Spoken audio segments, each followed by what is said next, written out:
And we are joined now by Michele Tafoya. You may know her for her reporting on the NFL, but she's also a candidate for the open U.S. Senate seat in Minnesota. She's running in the Republican primary. She announced her candidacy just yesterday. We're happy to have her on the show. Michele, welcome to Real Clear Politics. I am so happy to meet all of you and talk to you. And I have to read you this email that I got late last night from a young woman in town who said, I just wanted to let you know I heard on my favorite political podcast that you might be on the show. I really love listening to the guys on Real Clear Politics and listen every day. For a mom of three under 5-year-olds, that's a huge compliment because I feel like I have no time for anything. But they seem like great guys, and I'm so looking forward to your conversation with them. I'm not going to say her name, but you have a fan. Yeah, we'll take that. Let's end the show right now. Yeah, we're done. Great to be with you. Michele, let me ask you something. Yeah. What's going on in Minneapolis now? And the shooting of this woman and the riots and the ISIS activities, has it radicalized the people in that state? Is it made it harder? Will it be harder for a Republican to even get elected statewide in Minnesota? It's hard enough now. Yeah. Or is there a backlash against the lawlessness and the extreme, marching in a church and stuff? How do you see what's happening now affecting the environment there? Well, let me just start with Renee Good and the shooting of her, and her death was horrible. It was just tragic, and it never should have happened. And my heart goes out to everyone who loved her, because that was just shouldn't have happened. At the same time, how did we get to this place where, citizens feel it's their duty to go put themselves in harm's way, endangering themselves and, quite frankly, endangering law enforcement in order to do this? And, we've had Tim Walz and Minneapolis Mayor Jacob Frey, and I think the St. Paul mayor now is getting involved as well, in ginning up this hatred. They have law enforcement's hands tied. Law enforcement locally cannot help this federal law enforcement effort. So it's just turned into a disaster, something that could have really been handled professionally and well. In fact, I've talked to leadership in law enforcement here in the Twin Cities, and this is one of the big takeaways I had. One of the gentlemen said to me, we risk life and limb to go out and arrest and detain a criminal and put them in jail, and then they get released. And now somebody else has to go risk life and limb to do it again. It makes no sense. It's inefficient. It's wrong. So look, I think this could go either way, and we've got a lot of time between now and the primaries and November.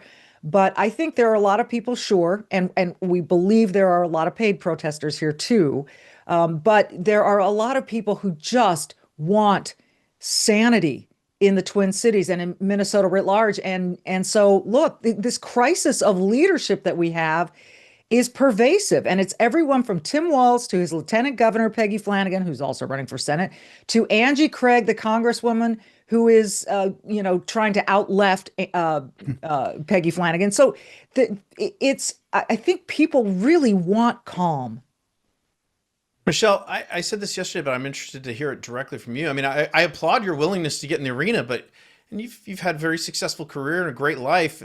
So on one hand, I'm happy that you're joining the race. I think we need more people to be willing to get in the arena. On the other hand, I'm like, why would she do this? Why would she subject herself to this? And because I think there are a lot of people who are interested in politics and interested in policies and maybe think that they can make a difference, but then they look at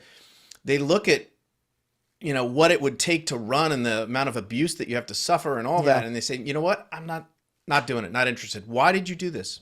Because there are so many people who look at it and say, why would I do this? And I can't. And someone's got to volunteer. And that's the honest answer. We can't keep rolling over because this is difficult. Yeah, it's going to be rough. And my family is prepared and I am prepared. I think that having spent, years and years and years in the public eye and getting ripped by critics and others, it thickens your skin. You get a spine out of that. And so I can bring that with me. I'm not saying this is going to be easy. This is going to be a slog. It's going to be ugly. And I know that. But there are so many people who here in Minnesota who recruited me to do this. And I feel like if not now, when, and if not me, who? And I know that sounds sort of trite, but really, this is what it's about. It's about saying enough is enough. I've got to step in. It's going to be rough on me and my family, but there's got to be change. We're kind of at a crisis point here in Minnesota. We've got a crisis of leadership. And so we're looking for outsiders. The regular political elite are not coming to save us. The career politicians who got us to this point, they're not going to get us out of it. Same old on the ballot isn't going to help. And so I finally decided to do this. Michelle, I want to ask you a question about that, because these career politicians for years in the 60s, 70s, 80s, even, right up till the 90s, people would look at Minnesota and there'd be these periodic stories in News Record Time, the state that works, the government that works. It was known for a lack of corruption, and it was known for, the state was sort of a model of efficiency and comedy. And even though Democrats, the Democratic Farm Labor Party, dominated the politics, the Republicans there, they worked with them. What changed in Minnesota? How did Minnesotans, Minnesota nice was the phrase, but how did Minnesota, in terms of government, lose the plot? Wow, I think we can say that about a number of states. And I think there are so many deep-seated things that led to this ultimate evolution of our politics. I really do. I think it does go back decades.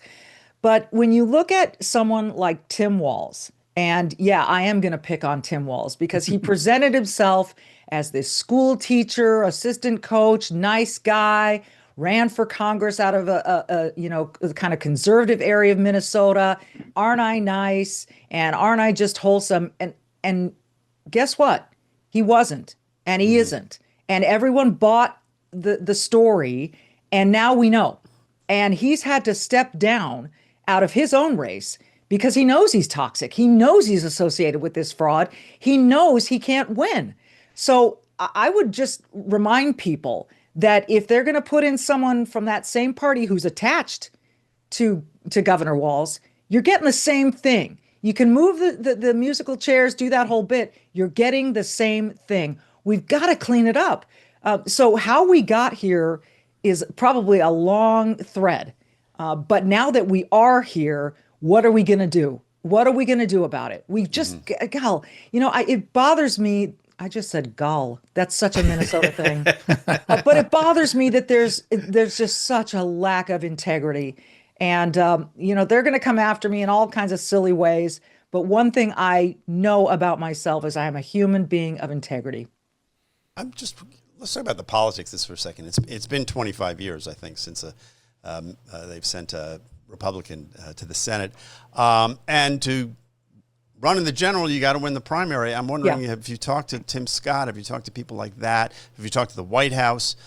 Because it seems to me that the ideal scenario for you would be to sort of lock up that nomination early, or at least someone locks it up early. And then you have these two Democratic hopefuls that you talked about and have them sort of tear each other up in a Democratic primary.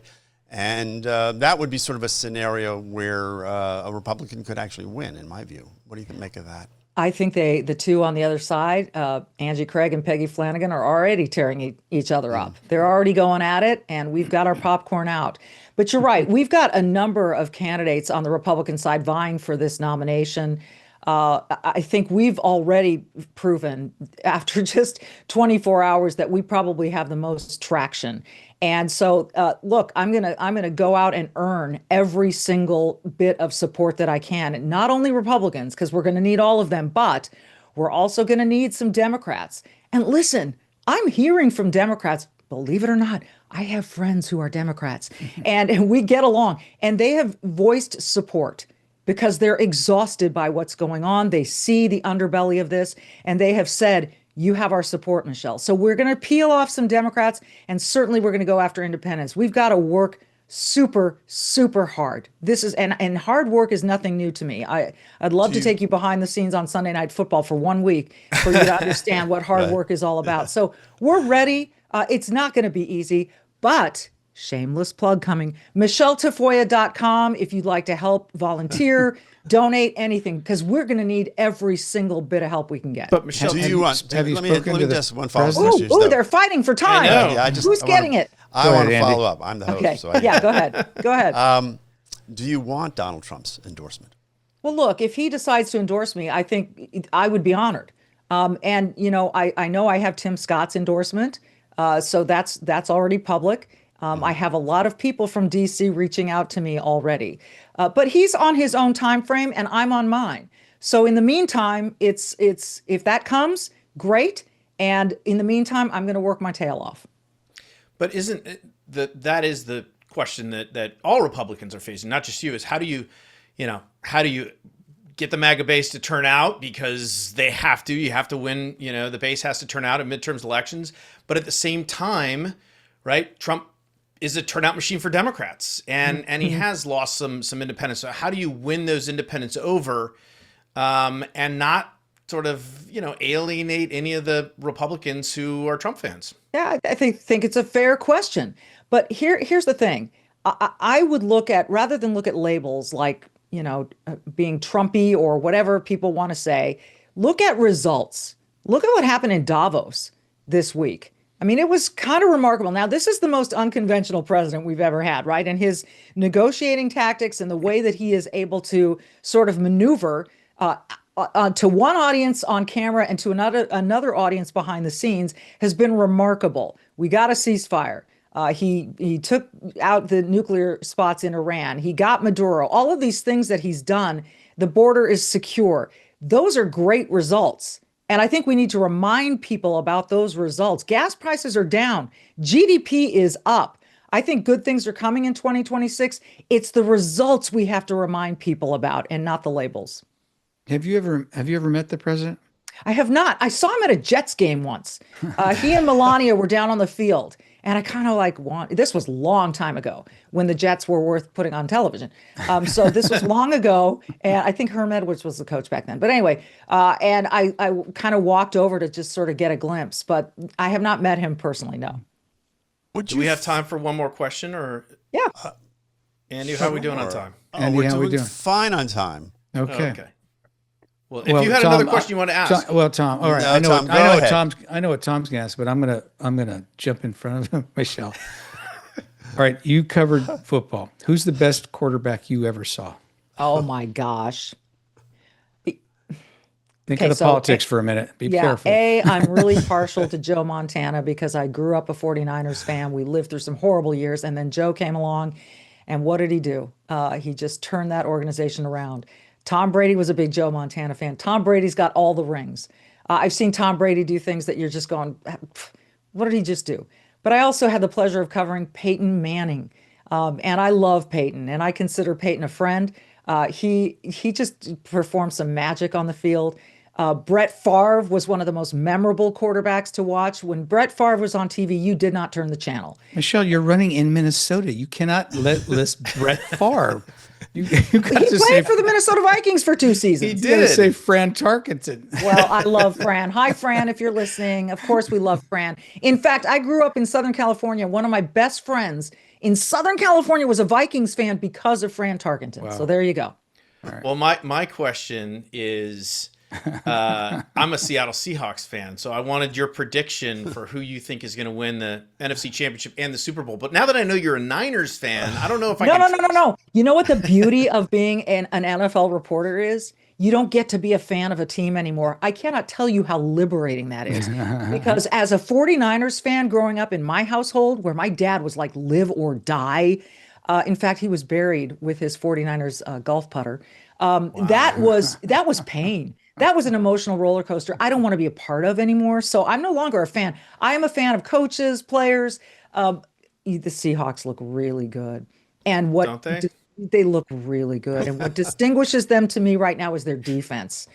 So I'm leaning Seahawks at the moment. I'm not just saying that because I'm talking to you. I know it didn't end well for Sam Darnold in Minnesota, but I would really like to see him, win a Super Bowl, and so he can tell all the haters to just go pound sand. Exactly. I love those turnaround stories. Yeah. Those are absolutely the best. When someone gets cut or they go, they get moved to another team and then they just bloom and blossom and you just go, whoa. Or the guys that are not drafted, undrafted free agents that end up in the Hall of Fame.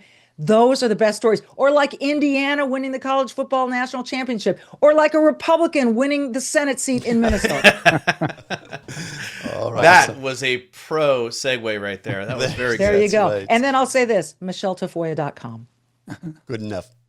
You're listening to Real Clear Politics on Sirius XM. I'm Andrew Walworth. I'm here with Tom and Carl, and we've been talking to Michele Tafoya. And if you wonder what she's up to, she is running for Senate in the state of Minnesota. And if you wonder if she's a good politician, go back and play the answer about the quarterbacks, because I think she name-checked just about every great quarterback from the last 10 years, with the exception of maybe Lamar Jackson from I love Lamar. Ravens.